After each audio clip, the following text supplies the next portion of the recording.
Good afternoon, everybody. And for those of you joining from Jerusalem or elsewhere, good evening.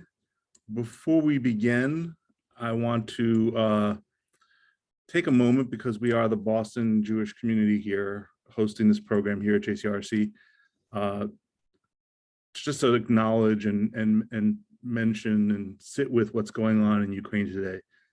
For those of you who don't know me, my name is Jeremy Burton. I am the Executive Director of the JCRC, and I will be facilitating the Q&A in today's discussion. But before we get there, allow me to express that, like so many of you, my heart and my mind are very much in Ukraine today. As folks in Boston are quite familiar, our Jewish community here in Boston has very deep connections there. We have a sister community in the Jewish community in Dnipro that we have been in partnership with for many decades. Personally, I've had the opportunity to travel to Ukraine 3 times as part of that relationship, including on a solidarity mission after the Russian invasion of Crimea several years ago. So it's really just shocking and horrific to be waking up this morning to news that Dnipro, along with communities all across Ukraine, were being bombed this morning as part of this Russian invasion.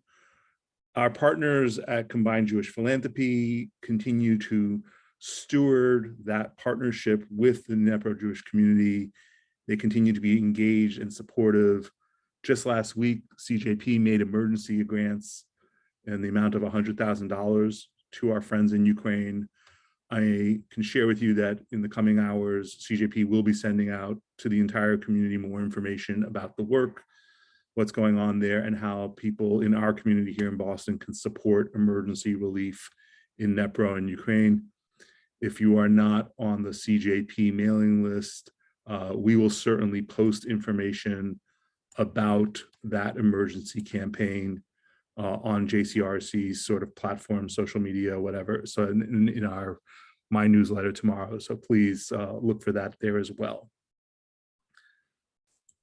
So let's come to the topic at hand, which is the hand-in-hand schools.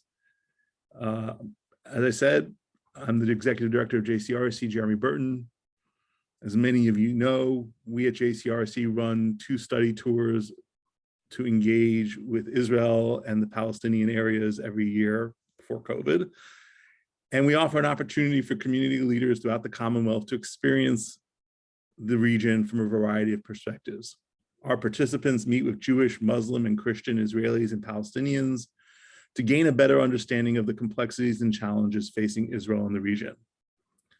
One of the organizations that our participants get to know, and one that I've personally fallen deeply in love with over the years, is the Hand-in-Hand Schools, a value partner that we are proud to be connected with and to be supportive of through our Boston Partners for Peace program.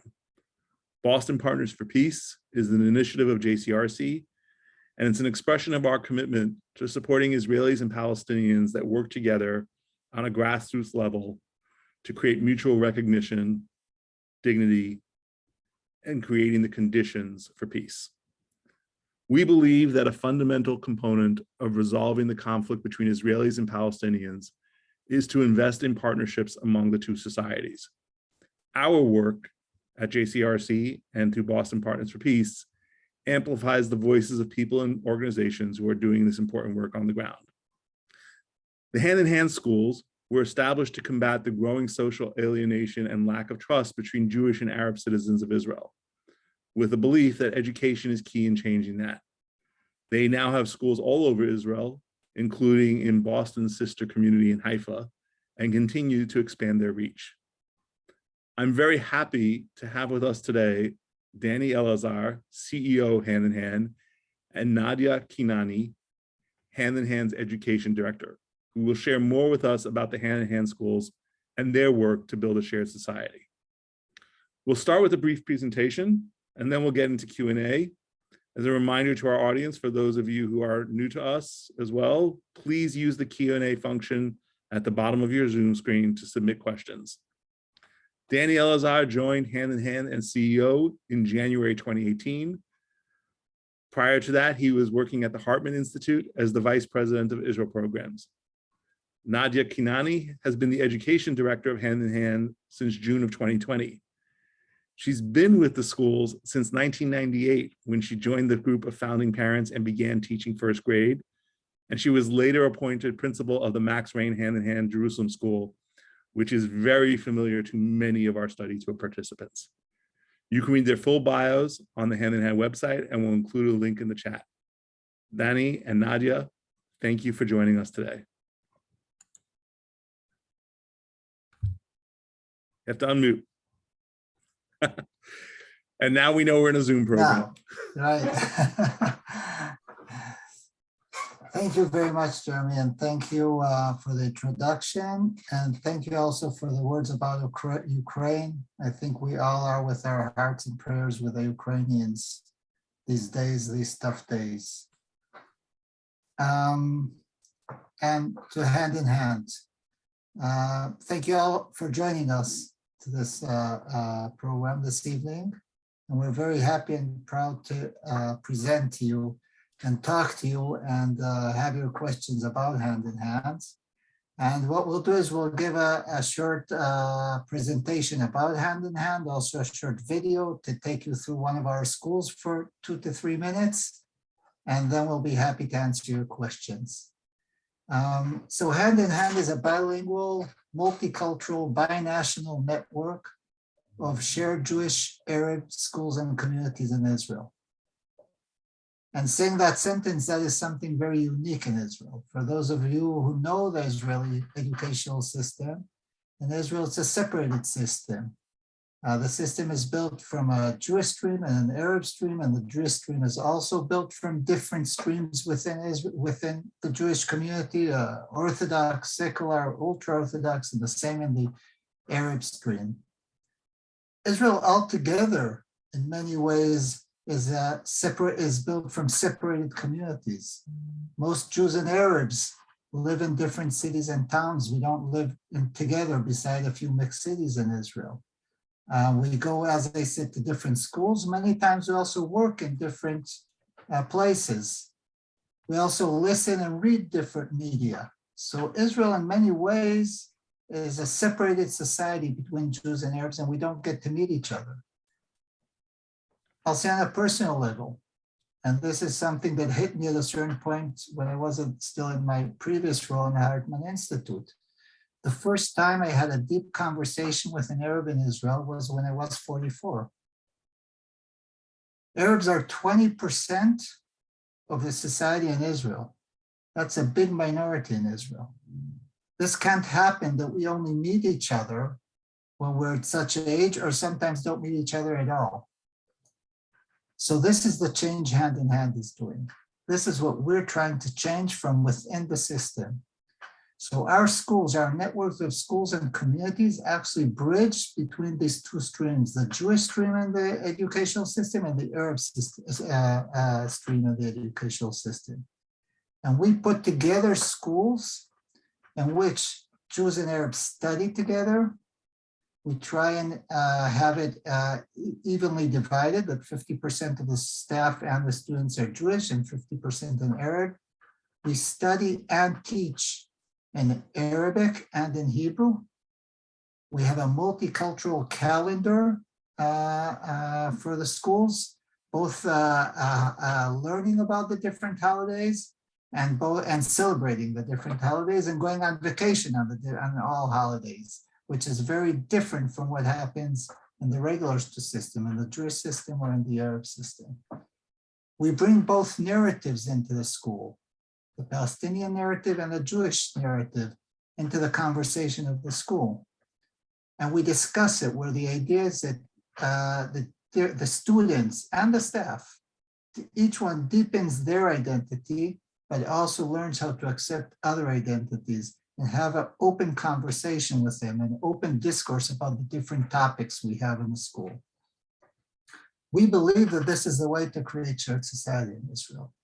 We have to learn about each other. We have to get to know each other.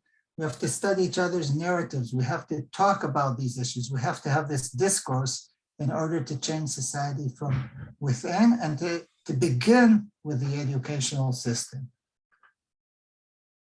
To date, and Nadia will speak about this in a few minutes a bit more. Today, we have schools and communities in 7 locations around Israel with over 2,000 students and 10,000 community members and partners. And when I speak about communities, it's not only having parents around the schools, we actually build communities. And we create shared communities, Jewish Arab shared communities around the schools in which the parents are not only parents in a school, they're active. They have their own programs also. We have family programs. We have programs for adults, also dealing with topics of identity, culture, and of course, recreation and having a good time together. So this is like an overall description of Hand in Hand. And before we move on, just to give you a bit of a feeling, because some of you might have been in our schools, but I assume many of you haven't. So here's a short clip with a video walking through one of our schools, our Galilee school. So Shira, could you please share the video?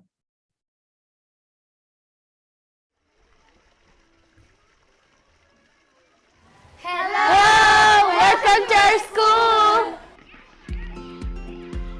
Hi, my name is Monia. I'm from Sahnin and I'm in 6th grade and I'm 11 years old.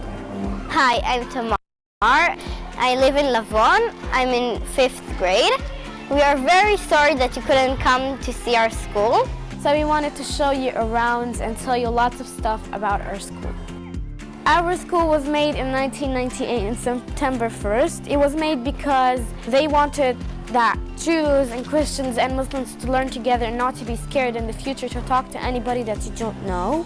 And I'm Muslim, and if I talk to Tamar, it's normal because it doesn't matter if she's Jewish, if she's Christian, or she's even Muslim, because I see her as a person.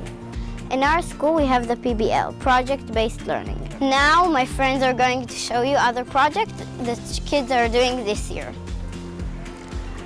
Hello, my name is Ibrahim. I live in Sahnin. I am in 5th grade. Today I'm going to tell you about our greenhouse. In our greenhouse, we grow food and vegetables. Hi, my name is Nama. I'm in 5th grade and I live in Tuval.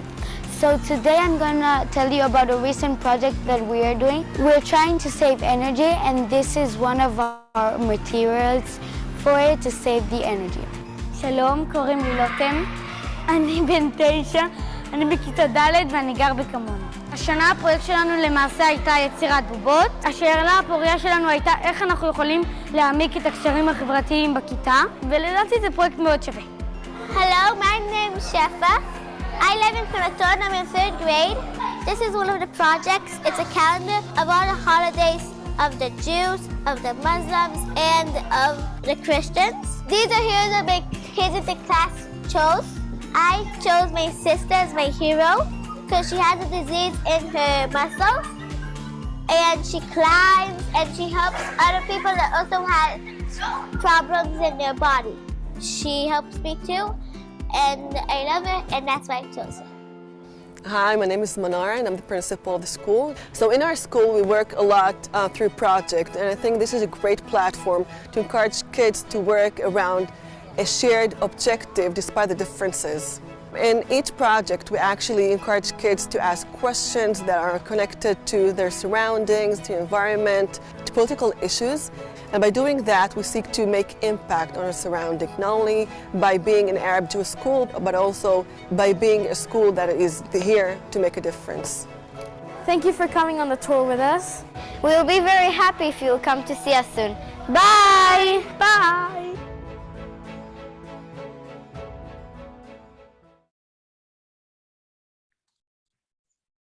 I know there's more that you're about to say in your presentation, but I gotta say that was amazing and awesome. And I have not seen that. I've seen a lot of hand-in-hand videos before. I have not seen that video. I'm just like breathless. But please continue. We enjoy it every time, again and again. Please, Nadia, thank you. Okay, so as Jeremy said, 20 years ago, I was a young parent looking for a school for my daughters. I wanted them to grow up knowing people who are different from them, respecting all cultures, and having pride in their own identity also. As Danny said, unfortunately in Israel, Arab and Jewish children grow up in separate communities and study in separate schools in an education system that is divided ethnically and religiously. 20 years ago, I connected with a group of Arab and Jewish parents in Jerusalem. I think Lee Gordon is here with us, maybe hearing us. When he come and suggest and tell us about the idea to build a school for Arabs and Jewish.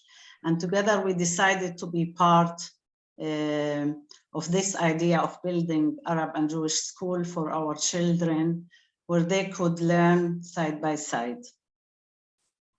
It's like a dream for me, because at the beginning we have been only 20 kids, and these 20 kids grown into 7 schools with thousands of community members. So I'm always glad that we began for our children as a small group, and we become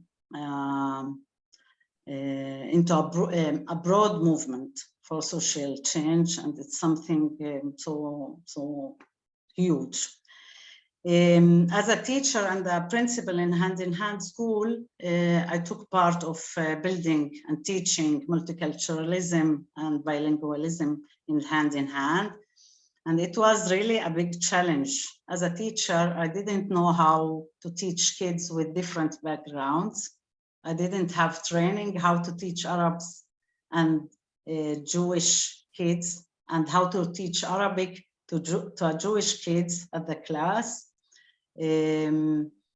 I couldn't use the books even that we had, that the Minister of Education developed, because they were written for Arab schools or Jewish schools. And this big challenges, because we believe so much that it was so important. We spent days and nights writing and developing and writing curricula step by step, and we learned how to do it the best way we could at that time. 2 years ago, I started as a director of education in Hand, and I want to share you some of the things that I'm busy with in these 2 years. We continue building the education resource center that we believe that will bring a change in our schools, will make a change also outside to other schools in Israel. The resource center will support our grown knowing network for schools with knowledge sharing and education programs. Beyond that, we want to bring this knowledge across our schools. I think it's something that 2 years ago we started with this, that we believe that we have to work also with the teachers and the schools across our schools, and not only with our schools. Our language experts continue developing and writing a curricula in spoken Arabic. In Israel, pupils and kids from first class till the fifth grade, they don't learn Arabic. And there's no curricula at the Ministry of Education that the kids can learn at schools. So we developed this curricula, and we hope also that the Ministry of Education will use this curricula in Jewish schools in Israel. It's so important for us also to strengthen the work relationship between Hand in Hand and the Ministry of Education. We began to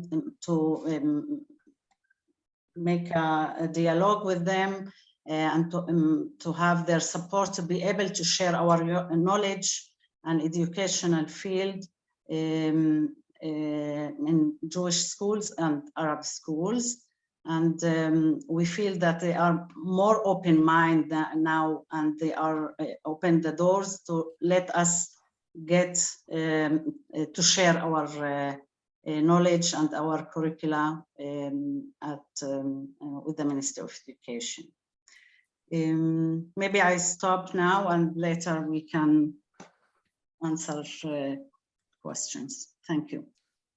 Thank you. Thank you, Nadia. So just before we go to the quick Q&A, I want to share one slide so we also to show you where we're going also. And I think this slide can be helpful in doing that.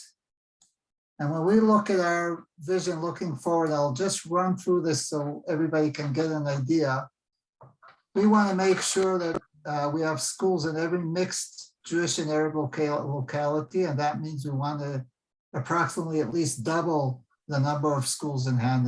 Today we have in 7 locations, it's about 15 locations. Today we have 1 high school in Jerusalem. We want to add high schools. Most of our schools are preschool to elementary school. We want to add high school, so it will be a full campus. We want to see a strong community around each campus like this. As I said, we work a lot with communities. We have great communities. Usually they're also the founders of the schools. So we want to continue developing this important component of Hand in Hand. Of course, make sure as a school to have an excellent and sustainable educational model. As Nadia spoke about, to have a strong pedagogical research center for our network, but also to work beyond our schools and beyond our network, and work with the educational system, with a mainstream educational system, the Jewish schools and the Arab schools. We're developing an alumni network to keep them together, to keep our graduates together, and to support them in their activism after school. And we want to strengthen our partnerships with national government and with the municipalities, because we want Hand in Hand to be much better standardized within the system. Today, we're still called a unique network, and we want to be part of the mainstream system of Israel. So that's also part of the work we're doing today, lobbying in the Knesset, and we have quite a bit of support in the last few months. So again, this is looking forward, and thank you for being with us, and we'll be happy to answer any questions. And feel free to ask about anything. This is what we're here for. Anything? This is a great start, and I think it's a really great, you really kicked us off well with a very illuminating and informative presentation, as well as inspiring and just like loving the kids. But there are a bunch of questions that have already come in, and before we get to them, I want to back us up a little bit, because I don't make the assumption that American audiences understand or are aware of some of the details and the context in which you're operating. So, and Nadia, you know, I'll build it from here, which is you talked about starting the schools and needing to essentially create new books because the books from the Ministry of Education weren't suitable for the schools. But there's, I want to ask either of you, and maybe Nadia, to expand on that, to explain the school system and how there are essentially, if I'm correct, 4 different school systems within the Ministry of Education, and how Israeli citizens of whatever background choose or are assigned to various school systems before Hand in Hand came along. So maybe I'll open with that one, and then Nadia, you can speak about the Israel historically was, when it was back to 1950, there was the public education law was legislated, and it actually built an educational system that's built You can say ethnically and also an identity. So you have a Jewish stream and you have an Arab stream, and the Jewish stream is divided into a secular stream and an Orthodox stream and ultra-Orthodox stream. And the Arab system is built from Muslim and Christian, sometimes they're together. And so the whole system is built. I mean, sometimes it's difficult to understand it. Now, it had also cultural reasons and also historical reasons, because we were right after a conflict between Palestinians and Jews within Israel. So it seemed natural to have a separated system. I'd put it that way. But altogether, when you look at it, there was no effort to bridge these streams at a certain point, because it could have been done. I'm talking about both between Jews and Arabs and also within the communities, and making that the natural stream and allowing people who want different ways to study to do it. I mean, that's how it's done in the United States also. But as usual, when something is determined at a certain point, it's very hard to make a change. And the question, who wants to make that change? So that's how the system is built today. And it creates many issues on really bringing people together at a certain point, because people grow up very, very separately, mostly altogether. I can add also that for me, as Danny said, he have a discussion or met an Arab person just in 44 when he was 44 years old. I met a woman, let's see, before 5 years. She was, I think, 80 years, and she asked my help. She never met Arabs. 8 years she lived in Israel. She could die also without meeting any Arab person, woman, a man, and it's something that always make me sad, even that we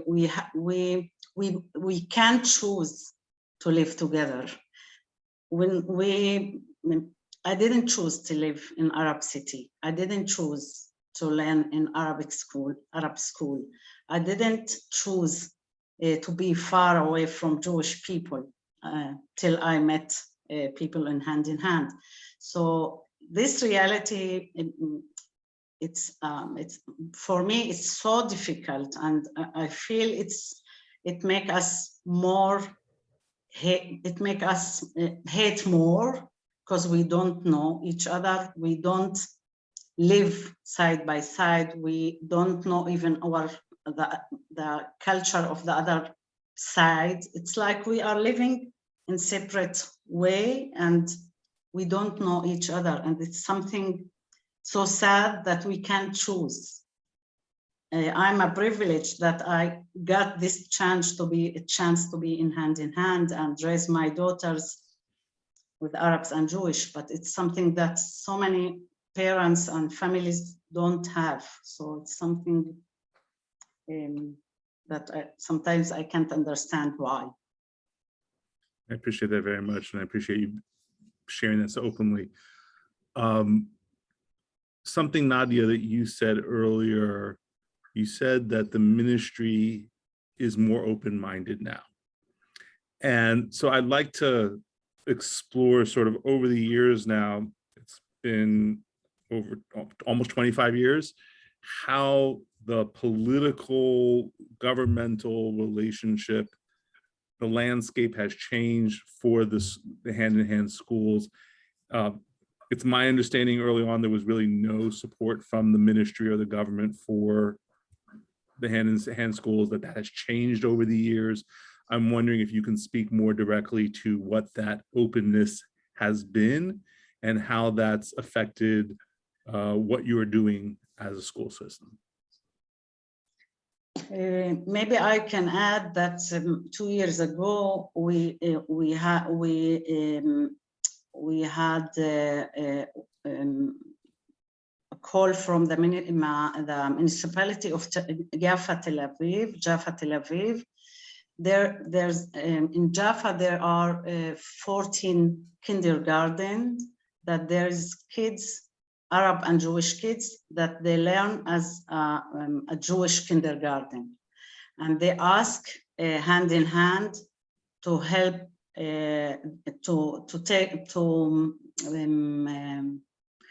to help these teachers at the kindergarten how to teach school in a class that there is Arab and Jewish. It's like a mixed population, but there is no support for these teachers how to work with these groups that they learn only in Hebrew. And this project show us that the Ministry of Education and the municipalities in the mixed cities, they need our help, because we have the knowledge and we know how to do it, and we believe in it. And I think little by little, the impact become more and more outside our schools. It's something that's so important, because at the Ministry of Education, there's no, how you call it, goof, it's like no department, no department. There's no department, because the Ministry of Education, everything is in segregation. There is a department for Arabs, there are department for Jewish, and this is a big opportunity also for us to make a big impact to other places. Maybe I'll add a few words to that also, because when we look again historically, most of the schools, when we start them, when we found them, we don't get support of Ministry of Education and the municipalities. Many times it's under bureaucratic excuses, but they understand that this is dealing with a different idea of education in Israel. And many times they just want to keep away, many times that's how bureaucracies work. Make it easy, don't make it difficult for us. And it's interesting to see how within the years, suddenly the municipality becomes much more supportive. They see the work that's being done. They see how important it is also in the mixed cities. And we've all experienced the May events, which were very tough. And we've seen what happened in these cities when people don't know each other, when they don't get together. And we've seen what happened in our schools during those times, which were tough and difficult, but people came back and got together because this is where these are their schools and communities. And so I think it's a process where more and more Jews and Arabs understand we're all going to stay here. Nobody's going anywhere. And it's about time that we start working together. We're starting to feel a bit of that also within the Ministry of Education, getting some positive signs. And I gotta say also in the last Knesset, which is the new government, we're also seeing some support from some parliament members who are trying to help us better standardize hand in hand within the system. So we're getting a bunch of questions about this. I want to sort of collect some of them together, and let's get explicit about some of what you just touched on. And keeping in mind, we're here because we believe in the hand-in-hand schools as Boston JCRC, and because we believe it's important for us to be invested in amplifying and supporting your work. So I'm totally setting you up here. Can you please be explicit? I mean, this is probably a question mostly for Donnie because you're the CEO. How much of the funding of the school system is now coming as a percentage, whether from the national government or from the municipalities? And I know it's not 100%. So can you also talk about where you get the rest of your funding support from? Sure. So first, to lay just how it works. We're part of the public system. We insist on being part of the public system because we think it's right ideologically. We want the system to see us as part, this is a legitimate school within Israel. And also, of course, because in order to have, to be able to have all kids who want to join into the school, it can't be a private system, which is very expensive. It's also important to say that in Israel, 99% of the schools are public. There's hardly any private schools in Israel. So you want to be part of that system. And we also know that that's a way to impact the system from within. So all the basic funding comes from the government. The building comes from the government. All the basic studies come from the government. Our add-in for the schools are, we have two homeschool teachers in each class, Jewish and Arab. So they're two model figures within the class. And that all the topics we deal with is language and culture and history. We have two teachers dealing with them, one Jewish and one Arab. We, of course, as Nadia said, we develop curriculum. We have unique guidance for the teachers so they know how to teach in such ways. So that's the part that we add in, of course, and also all the community work which we do, which is very, very important for the schools. So altogether, the hand-in-hand direct budget is about $12–13 million. And what we get from the government, indirect, because it comes directly to the schools, approximately another, I'd say $10 million. So it's about, and they also give us some direct funds. So altogether, if I'll say it generally, about 40% comes from the government, 40% comes from philanthropy, and 20% comes from tuition, parents' tuition, which they have a certain tuition within it, and from municipalities. The amount of philanthropy, so it's about, we raise about $8 million a year philanthropy, and the rest comes from direct funds from the government and from tuition. So we have a big mission every year, both with philanthropy and with the government. Thank you for spelling that out for our audience.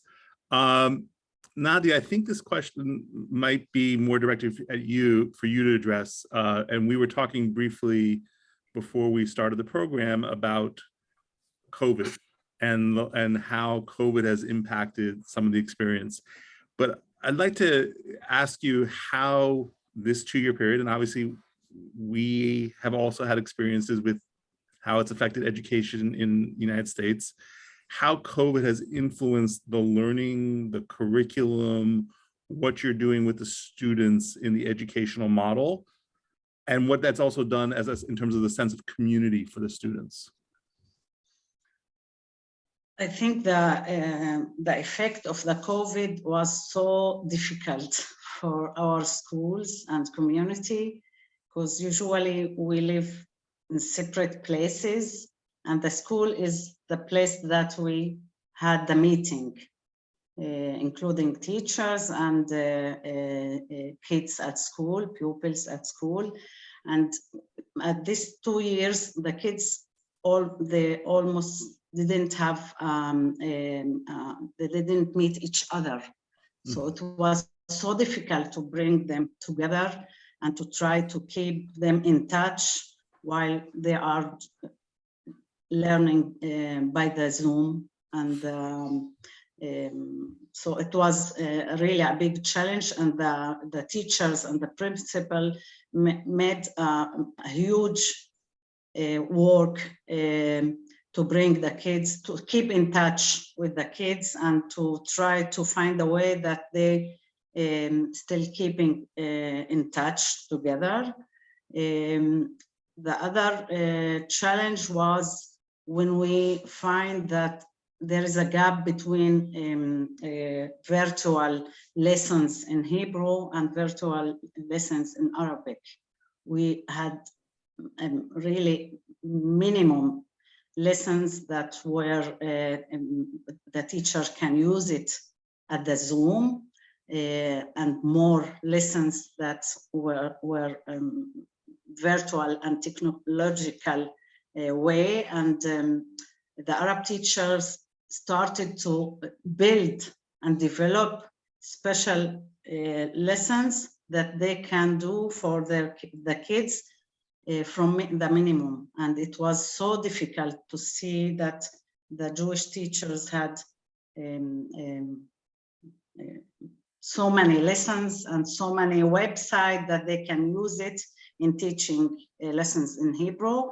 And the Arab teachers were, it's like something that they had to do it by themselves, and the supervisor and the guide, how you call it, madrichot? The guides. The guides. The pedagogical guides. Yes, pedagogical guides leave everything and start to build lessons with the teachers. It was something that's critical for us. So it was really a big challenge. I think it's effect hand in hand. And now we feel that this 2 years, it's like we collect ourselves and we start to work together and how to bring the kids together and the families together and make programs together. So it's really a big challenge. I don't know whether it's for both of you. There's a audience. I think there's a follow-up of like sort of like how you're navigating specific events, and maybe this will help folks understand a bit more about the impact and the unique approach of the hand-in-hand schools. But for example, last May, when there was actual violence, clashes in the streets in several cities, including several cities where you have schools, between citizens of Israel who are Jewish or Arab, how does that impact the schools? How do you handle that with the students, with the teachers, with the parents? Tell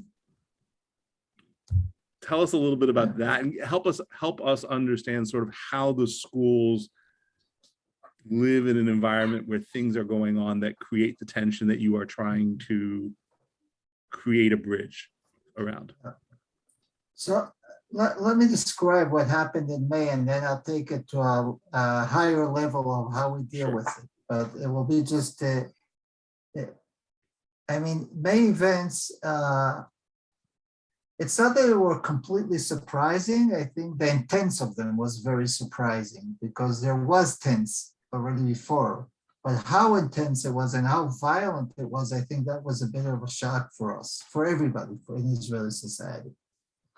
And actually, when it all began, and it was together with the war in Gaza, there were 2 holidays. We were on vacation, actually, because there were 2 holidays. There was the Muslim holiday of Eid al-Fitr and the Jewish holiday of Shavuot. So we were like on vacation for these days. And on the first days, and I can say the violence was really bad, and we were getting like, you know, you see all kind of WhatsApp groups or social media, and you see the pain, even how people were frightened, both on Jewish side and on the Arab side within the mixed cities. And actually people seeing their lives even being threatened wherever they were. And at the beginning, we thought maybe it's good that we're on vacation on such tough days. But after a couple of days, I gotta say, we understood the opposite. Because what was happening, our communities were becoming like all the rest of Israeli society. Each one was very much involved in their own community and their own media, Hebrew media or Arab media. Everything was very extreme on both sides. And we felt we have to get people back together because we have the trust between the parents, between the staff, between the kids. We have to start talking about this. So we start creating dialogue groups. We have a dialogue team, it's called, where they are in charge of facilitating such tough dialogue between Jews and Arabs. And we start bringing together at the beginning only the adults, educational staff and parents, although we were on vacation, either by Zoom or actually meeting each other. And we created a conversation. And of course, they weren't easy conversations. There was a lot of pain and a lot of frustration and blaming each other also as communities. But at the end of the day, we had the people who can talk to each other. Nobody else was talking to each other those days. between Jews and Arabs. We had the ability to bring the people together and to talk to each other. Again, and not always everybody came, but at least on the educational stuff, everybody was into it. And I think that's what we're doing is we're trying, even in the most painful and tough and frustrating days, to go back to the point of hope, that we have a mission and we have a vision of creating a shared society.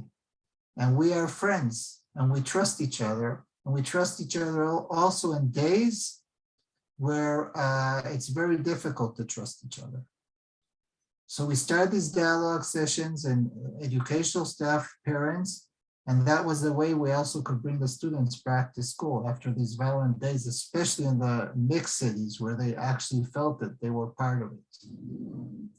And we saw how part of the parents decided also to go out and demonstrate against the violence. And we had we were joining demonstration. There was one day that we also organized demonstrations in all our communities against the violence. And when we came back to school after the vacation, we weren't sure if all the kids will come back, because they're Jewish kids who have to go into Arab cities or towns. We have Arab kids who have to come into Jewish neighborhoods in the mixed cities. And we thought there'll be a lot, people will be tense about it. But after a couple of days, all kids were back in school. And I think that demonstrates the strength of Hand in Hand and what Hand in Hand is doing. And when we have when I talk about the dialogue teams, it's not only in tough days, it's also on an everyday basis, because our idea is that you talk about everything. It's not a school where everything you push it aside so we can live together. The opposite. We talk about everything. Everything is on the table, even when it's painful, in order to find a way to deal with the pain and to create hope all the time. It's tough. It's not easy. We also still feel the May events in our schools also, because it created tension. It created tension in the neighborhoods kids live in, especially the Palestinian community still feels sometimes it coming from the police and so on. So the tension didn't go away, but I think that our schools have the methodology to deal with it. Nadia, do you have anything to add here? I think I'm curious Yes. how you've been navigating this and how you experienced it.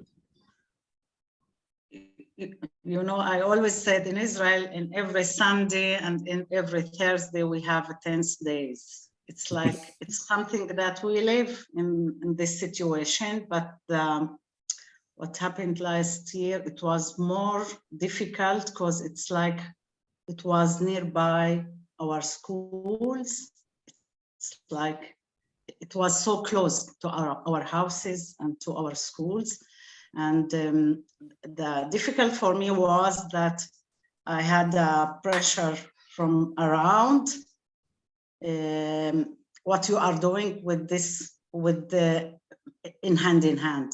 It's the time that you live hand in hand and you come and take a side and be with us, just see how much we suffer. It's like we don't feel safe. You have to choose where to be. And it was something different than things that happened before. It's like I felt that the first time people pressure me and ask me to say something or to do something. And I shared, Danny, that I have to go with my daughters to demonstrations at Nazareth. And usually I don't do it, but I was afraid that the policeman will do something for them. So I passed nearby the demonstration, and I always had an eye contact with them because I was so afraid that something will happen, but I couldn't stop them. They are teenagers and they want to be part and do something. I think the events of May, we still feel the effect of what happened in hand and all the country. It's something that it didn't end yet, and we try to bring ourselves again together. It's something that affects even hand in hand, I think. So we are coming to the end of our hour, so I should probably say, maybe as a final question to you both, we've talked about some of the challenges, we've talked about some of the sort of the recent complexity, we've talked a little bit about sort of the evolving over time with the political process, but what are some of the recent projects, initiatives that you're excited about? What are some of the stories of success that you are telling about the work, the students, the experience, what you're seeing that you would want this audience to know about? Nadia, would you want to open and I'll... Yesterday I got, we are going on writing a curricula for Arabic language for Jewish kids, and yesterday we finished the curricula for 2nd grade, and I got it yesterday. I didn't share Danny yet. And every time I feel that we are doing something that connects, that make a connection and between Jewish and Arab, I feel so proud, so happy, and it encouraged me to come every day to work. So it's something I can share. I'd like to say, yeah, I said before that the first time I had a deep conversation with an Arab was when I was 44. And I regret all the years I wasn't aware of that. I always say I spoke about it, I cared about it, but I never did enough for it to happen. So I think when I look at myself, this is my big mission, is how much can we achieve in a shorter time? Because I don't want many, and I'll talk now as a Jew in Israel. I want less and less Jews to have my experience of not meeting our friends and colleagues, neighbors, partners, until not to meet them at all. And I see how many of my friends didn't get to meet, and I see how much interest there is suddenly from people around me who aren't part of such a program. So when I look at what we're doing and adding the schools, we just started now this new great program, student community by the Hebrew University, taking our graduates and additional students who haven't been in hand, and creating a shared community by the university, and to bring more people into this kind of programs. I see what we're doing. We're starting to work a bit also in informal education and trying to bring kids who don't come to shared schools. How do we bring them once a week together so they get to know each other? The multicultural preschools that Nadia spoke about in Jaffa, in which they're not hand-in-hand preschools, but they're preschools that have Jews and Arabs studying together, and we're supporting the preschool teachers. So I think what we're looking now is how do we expand the network, and at the same time also reach out to different audiences, because we know not everybody is going to come, at least at this point. Maybe in the further future will be different, but at this point into hand-in-hand schools. So we have this big dream and big vision, and we're thankful to all the supporters who support us in different ways, like being on such a presentation.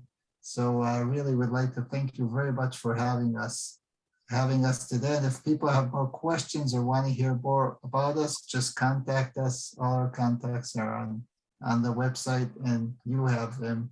We'd be happy to answer any question or give more information, of course. Well, thank you for that note to end on, and for our audience, certainly to support the hand-in-hand schools, we will include that information, and it's easy to find on their website, but you can find it through Boston Partners for Peace. We will include a link in the chat as well to their website, so that people can learn more and to support them. Thank you, Danny. Thank you, Nadia. It's been an inspiration always to hear about the work you're doing, and just just so exciting to hear about some of what you're working on and the expansion of the work. I would invite our audience to learn more about JCRC's Israel work, including our Boston Partners for Peace work, by visiting our website, and we'll include that link as well. I just want to say my thanks to you. I am personally looking forward to being back in the schools, whether it is in Jerusalem or Haifa, or maybe one of these days we'll mix it up and go somewhere else. Galilee, to the school we showed.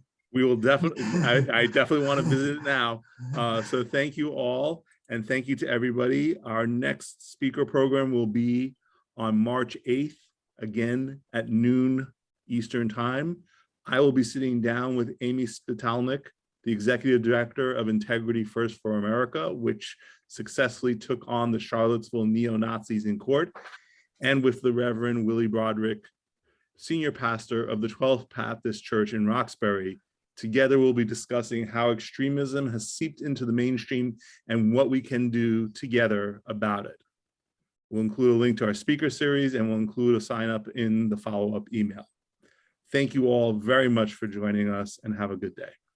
Thank you very much. Shukran. Bye-bye.